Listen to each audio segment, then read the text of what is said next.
Today's show is focused on our Vanguard Show 2.0. The target here is to review why it is that Vanguard, in combination with Tesla, has sort of changed the game in terms of how investing is done relative to the S&P.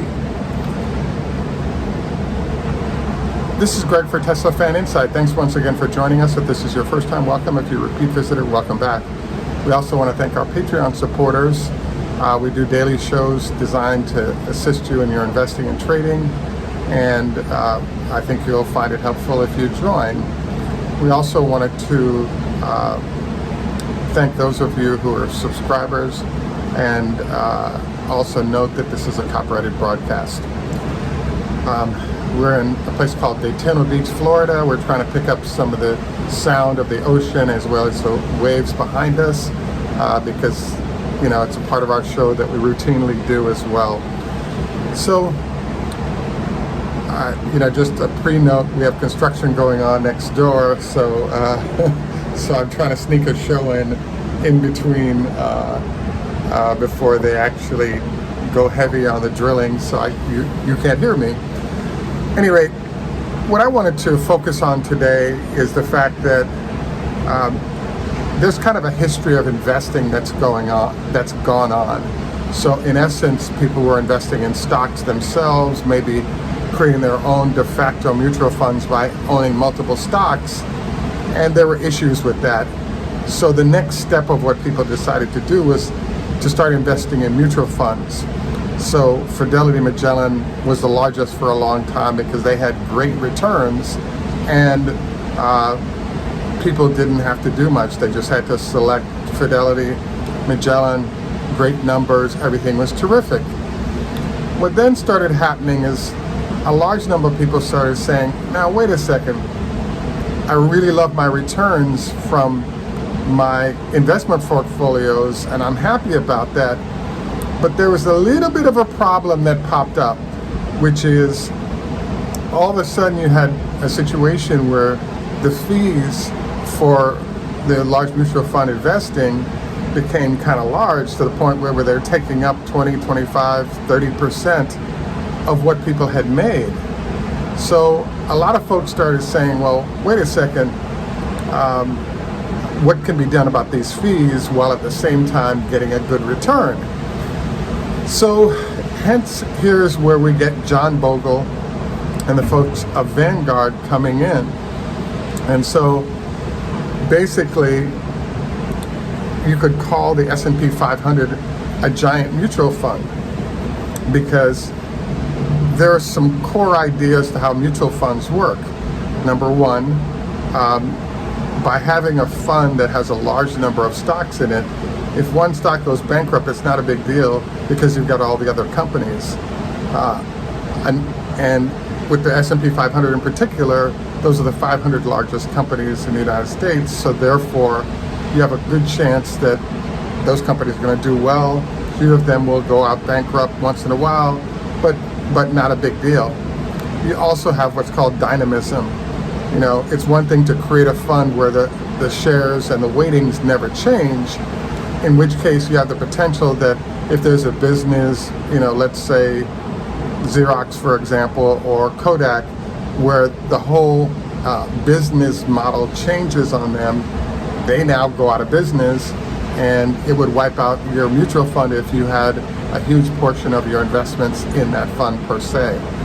So what this leaves us with then is this idea basically that, hey, the 500 largest companies in the United States are probably a good idea.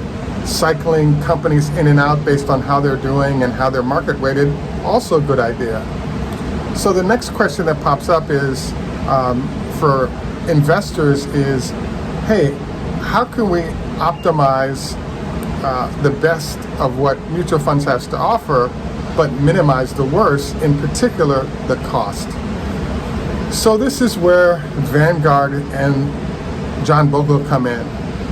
Now, what we're discussing is the fact that there's a concept in business called cost of goods sold.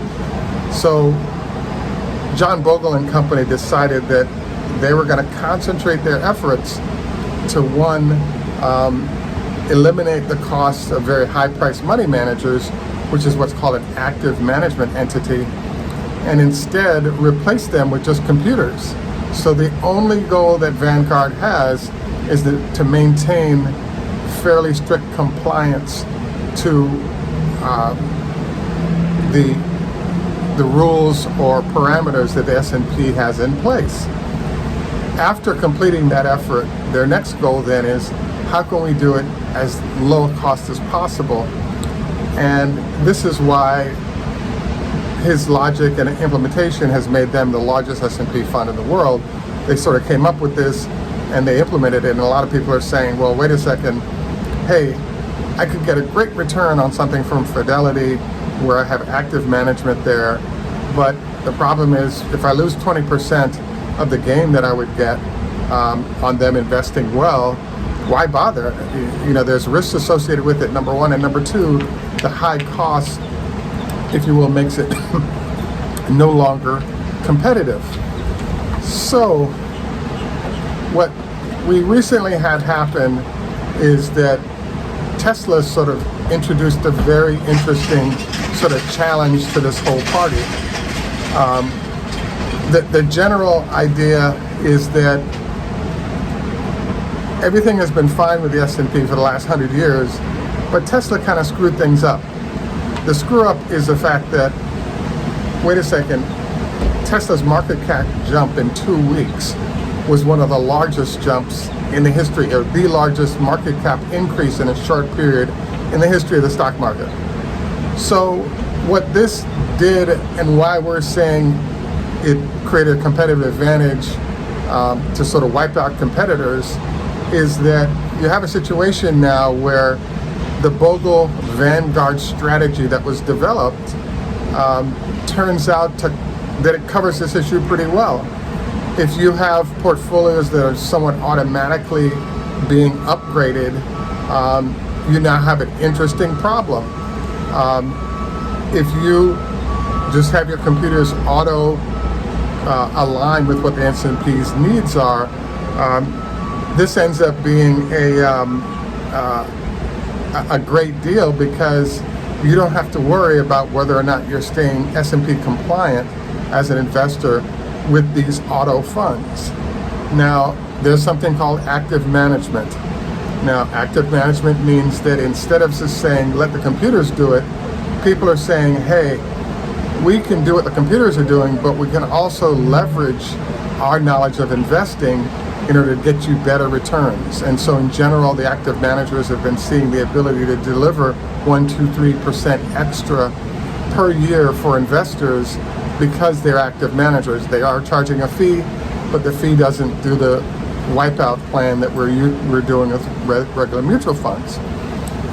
So Tesla has sort of, if you will, conspired in their process with what's going on with Vanguard to deliver a very interesting change of circumstance, which is, well, wait a second, a large number of managers missed the Tesla run-up because they're active managers waiting for an opportunity on a Tesla pullback to buy in, rather than having to buy in at the apex, which got there too quickly for them to get involved.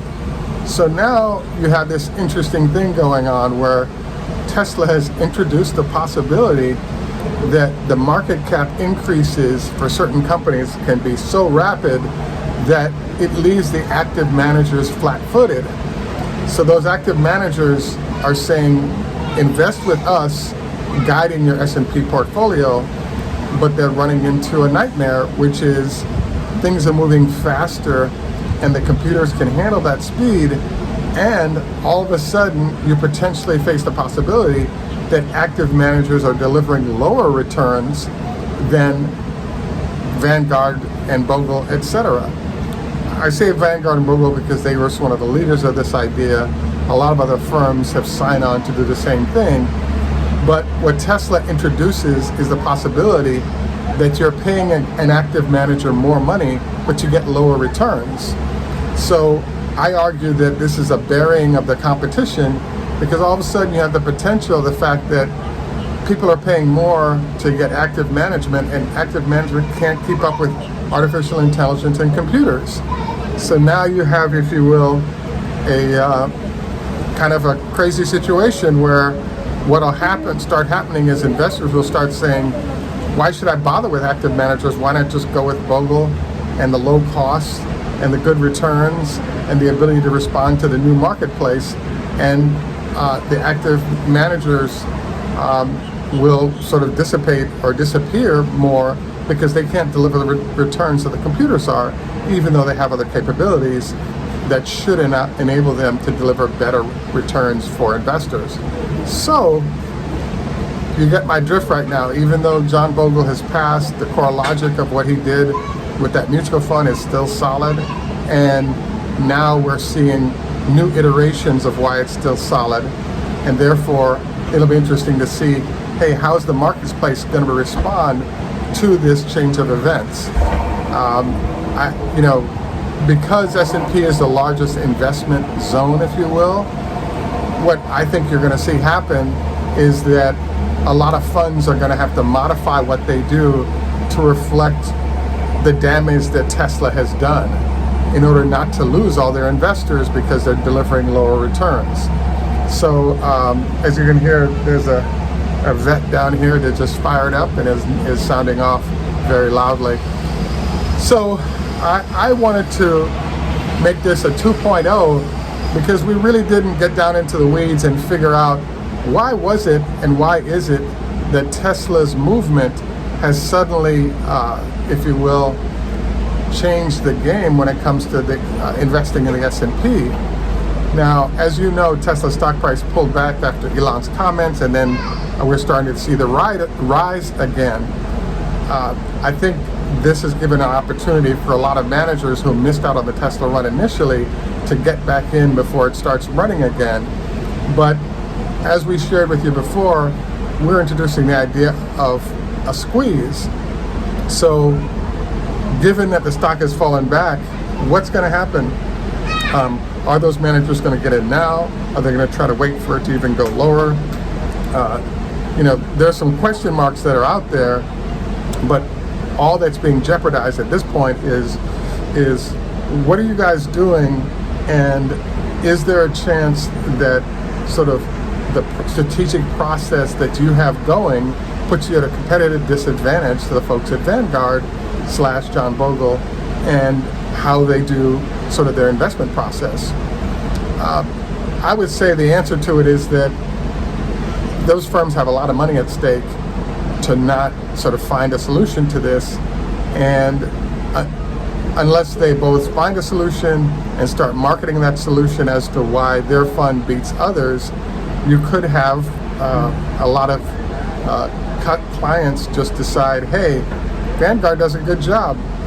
They anticipate the market better than you guys using their computers. Why should we go active management if you guys are charging more, but you're not delivering the value that I can just get from doing the basic fund that Vanguard offers? So the answer to this is going to play out over the next few weeks. But in the interim, what we're noticing, thinking about, is the fact that we're having these, in the case of Tesla, 100 points in a few days, 10% or 20% in a week. Things like that are starting to occur, and the models that we've been working with thus far really don't include that for companies that big. So when you watch some of these companies like Peloton drop dramatically once people started going back to their gyms, there are all these things that are starting to, if you will, attack the traditional model for how this has worked. And I have no doubt that there'll be a response that we'll get from the large entities out there, because there's just too much money at stake. So we look forward to updating you more on this. I also wanted to note that based on how much interest there's been in our show on Vanguard Tesla, we'll likely start doing perhaps a once a week, because there's a segment of investors that are interested in what's going on in the mutual fund world and don't necessarily want to deal with owning Tesla directly or any stock directly, and value the benefits associated with being in a mutual fund, because you get the safety of there won't be as dramatic a rise and fall. You have the potential that if a company goes bankrupt, it doesn't matter because there's so many other companies there. It's a relatively small portion of the portfolio. You have the ability to keep an eye on it with ease. You can get the S&P update at any time you'd like.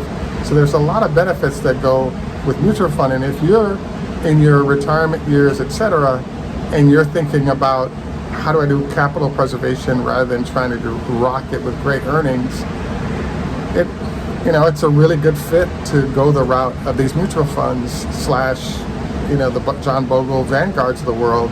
Obviously Fidelity, T. Rowe Price, all the major firms have chosen to respond to the threat and the size of how big these funds have gotten.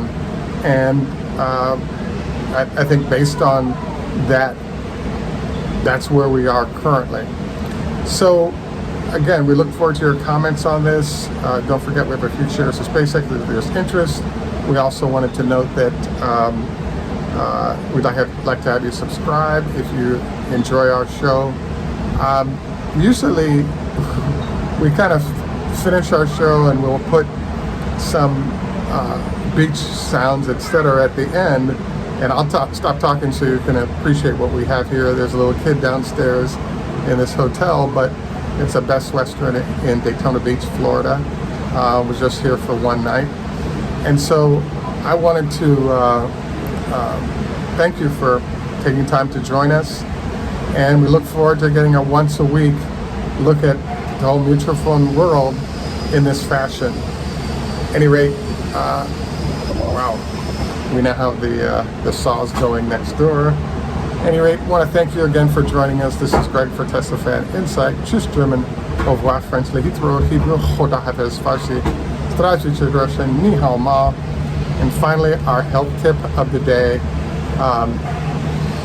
I've been, this morning I had breakfast, and we actually had a kidney doc that made a comment to me. He said, look, no more than once a week fried foods. The potatoes that were with my breakfast were actually deep fried, and I ate one or two little pieces, but that was it. Because what he pointed out is that your body doesn't register certain things as food anymore. It's a foreign substance that I needed to store next to your organs that helps to move you towards type 2 diabetes.